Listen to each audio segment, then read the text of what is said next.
Chair, I just want to reiterate, while it has been said repetitively already, that our ultimate objective here in conducting this inquiry in aid of legislation is to be able to enhance existing laws, come up with new ones if the need are determined, Mr. Chair.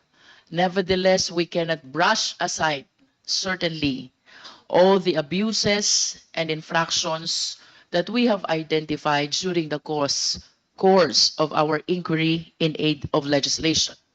And in addition to the offenses which have been raised already by our esteemed colleagues, I wish to add perjury. Perjury can be committed orally or in writing. If it is orally, the perfect example or illustration, I believe, are misrepresentations during inquiry in aid of legislation.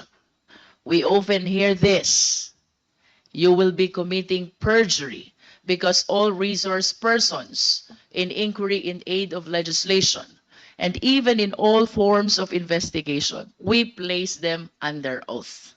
At ang lahat ng pagsisinungaling while under oath, we call it perjury. Again, the best illustration of an oral perjury are those committed by resource persons appearing in this investigation while making several misrepresentations. However, Mr. Chair, when it comes to written perjury, I wish to break down the elements of this offense so we can better illustrate how this is determined. And talking about elements, Mr. Chair, as we can see from the screen, there must be a sworn statement. It must be made under oath. The statement contains deliberate assertion of falsehood, and the false declaration is with regard to material fact. Mr. Chair, in the course of our investigation, the special disbursing officers, sina Ginoong Edward Fajarda at Ginang Gina Acosta, have plainly asserted na wala raw silang alam kung saang mga aktibidad ang pinaglaanan ng confidential funds. Can we please flash the certifications? Ayon sa kanila, basta-basta lang raw nila sinunod ang utos sa kanila ng ating Vice Presidente na ipasa ang confidential funds in the total amount of 612.5 million pesos, lagpas, Mr. Chair, sa kalahating bilyon sa ibang tao na siya raw na mahala at nag-disburse nito. Pagkatapos ay ipinasa lang din ng mga SDO sa COA ang mga accomplishment reports at ang mga acknowledgement receipts na ibinigay sa kanila. Pero hindi nila alam kung totoo ang nakasulat sa accomplishment reports, kung totoo or peke ang mga acknowledgement receipts at kung saan talaga ginamit ang pera. We have witnessed this, Mr. Chair, during the interpellation of SDO Edwin Fajarda of the Department of Education, as well as SDO Gina F. Acosta of the OVP. After they testified na ipinasa nila sa mga security officer ng Vice Presidente ang pera, wala ka nang makuhang impormasyon because they kept on giving an answer. Wala silang alam dahil ang kabuuan ng halaga ay ibinigay nila sa mga security officers. Ito pong certifications, Mr. Chair, is the perfect illustration of a written perjury. Halimbawa ng tinatawag natin na written statement made under oath. It is a basic principle that even first-year law students know. that a statement made before a notary public, notario publico, is a statement made under the risk of perjury.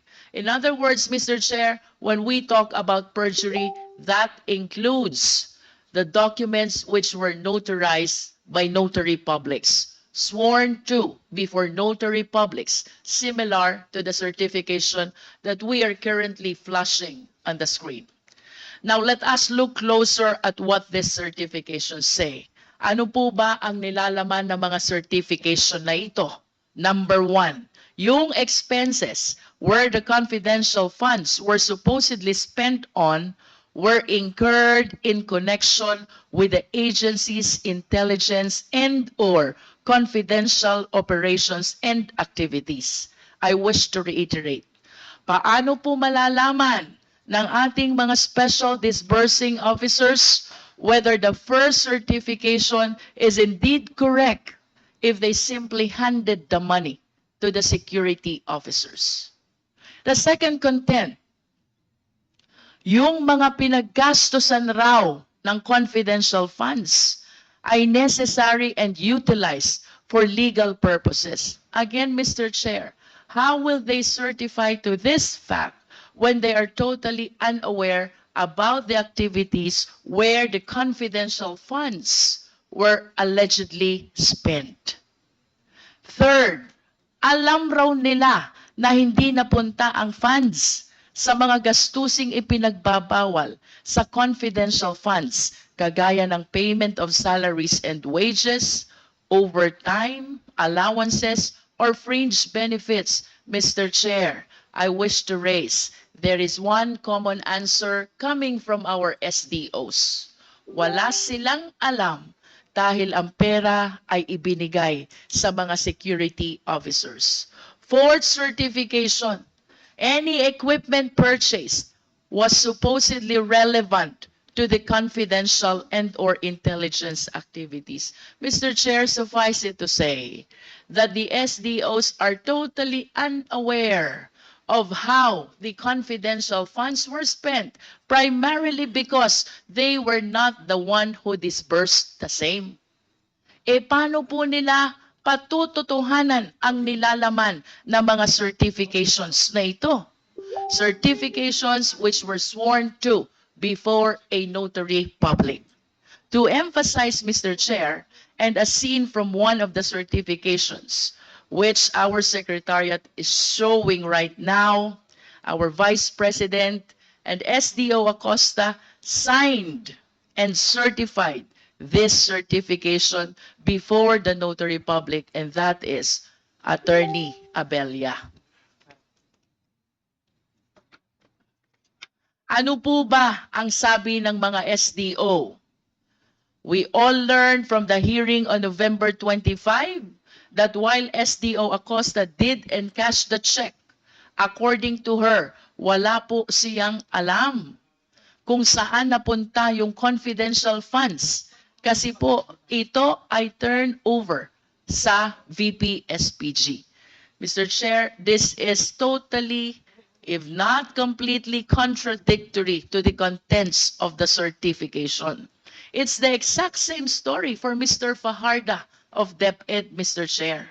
Sabi po nila, Ms. Acosta at Mr. Fajarda, sa ating pagdinig na hindi talaga nila alam kung saan ginastos ang pera.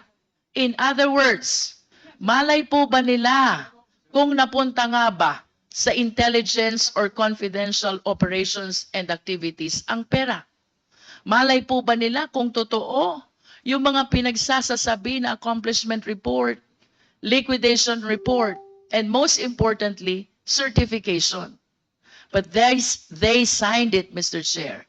They signed them under oath. This means, Mr. Chair, that Ms. Acosta and Mr. Fajarda did not only violate the joint circular, they also lied under oath dito sa kanilang certification. They did this not just once, not just twice, but thrice for Mr. Fajarda. And for Ms. Acosta, I have to state, she did it 4 times. Paulit-ulit silang nagsinungaling sa kanilang certifications, Mr. Chair. The next offense that I wish to raise, Mr.